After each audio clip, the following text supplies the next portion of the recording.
Hi everyone, good morning. চলে আসলাম তোমাদের সাথে ব্লগ শেয়ার করার জন্য। এই ব্লগটা হলো কাল ছিল রবিবার, আজ হলো সোমবার। কাল আর ইচ্ছে করেনি ব্লগটা তোমাদের সাথে এডিট করে শেয়ার করি। কাল কেন কয়েকদিন ধরে ব্লগ শেয়ার করা হচ্ছে না, কিন্তু কন্টেন্ট ক্রিয়েটরদের মানে রোজই একটা করে ব্লগ শেয়ার করতে হয়, কিন্তু অনেক সময় আমি করি না, অনেক সময় মনটাও ভালো লাগে না, আর অনেক সময় ব্লগও করি না।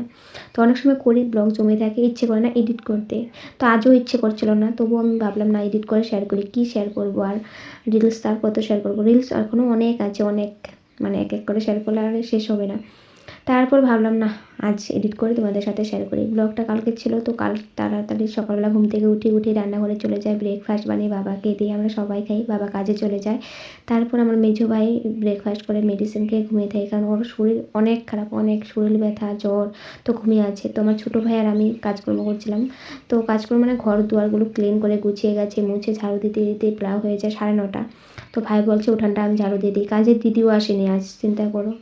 তার মাঝে আমার মা দাদা বৌদিদের ঘরে গেছে আগের দিন। তো আমার বৌদি তো আগের থেকেই ছিল, কারণ বৌদির বাবা অসুস্থ ছিল, তখনই গিয়েছে। অ্যাডমিট ছিল গুয়াহাটিতে আইসিইউতে, তো ভালো হয়েছে, সুস্থ হয়েছে, ঘরে আসবে। তো তারপর ডাক্তার বলে আবার অ্যাডমিট করতে হবে, কিছু প্রবলেম আছে। তারপর নেক্সট দিন সকালবেলা জানায় বৌদির বাবা আর নেই। তো এইসব খবর শুনে আমার বাবা মা আর দাদা যায়। বাবা তো কাজেই চলে গেছিলো, সকালে খবর শোনার আগেই চলে গেছিলো, আগের দিনের কথা বলছি। বাবা মানে অনেক সকালে চলে যায়, তো বাবা জানে না। তো তারপর আমরা ফোনেও জানাইনি, আর ঘরে আসলে জানাবো বলে। তারপর আমি সব কাজকর্ম করছি, তো লেট হচ্ছে, তো ভাই আবার আমাকে একটু হেল্প করে দিচ্ছে। তো আমার ভাই আমাকে মানে অনেকটাই হেল্প করে। তার মাঝে দেখেছে কাজের দিদিও আসেনি, আমিও অনেক কাজকর্ম করছি।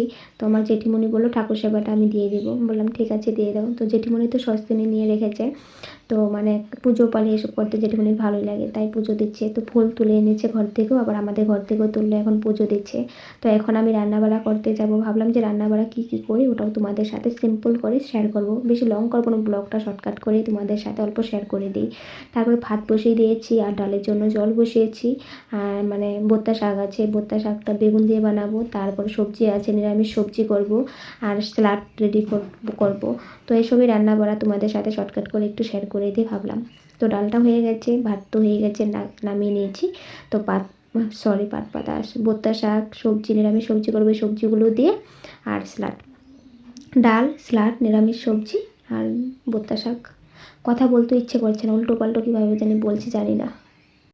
ভর্তা শাকটা যে আমি বানাচ্ছি, পেঁয়াজ শুকনো লঙ্কা কালো জিরে ফোড়ন দিয়েছি, বেগুনটা সাথে রেখেছি, বেগুন ভর্তা শাক নুন হলুদ তারপর কাঁচা লঙ্কা দিয়ে রেখেছিলাম, এখন দিয়ে দিয়েছি, ভালো করে নাড়াচাড়া করে ঢেকে দেব। ভর্তা শাকটা হয়ে গেছে, এখন নামিয়ে নিব। তারপর সবজিটা বয়েল করে নিয়েছি একটু নুন দিয়ে, তারপর টমেটো দিচ্ছি।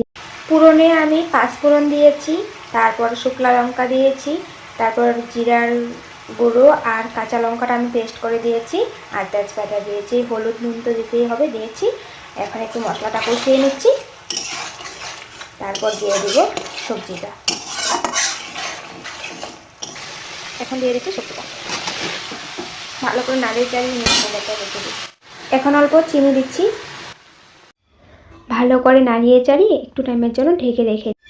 দেখো বন্ধুরা সবজিটা হয়ে গেছে। তো এখন উপর থেকে ধনিয়া পাতা দিয়ে নাড়িয়ে চাড়িয়ে স্যালাডের জন্য আমি পাতাকপি পেঁয়াজ গাজর আদা শসা টমেটো এগুলো নিয়েছি, সরষের তেল আর নুন দিয়ে মাখা করে নিব। তো ভাই আসলো কম্পিউটার ক্লাস থেকে, ওই যত পর্যন্ত ছিল না, ঘরটা এত খালি খালি লাগছিল, তোমার ভাত খেতে ইচ্ছে করছিল না। তারপর ওই আসে পরে ভাত বাড়ি দুজনের জন্য রোদ্রে বসে খাই।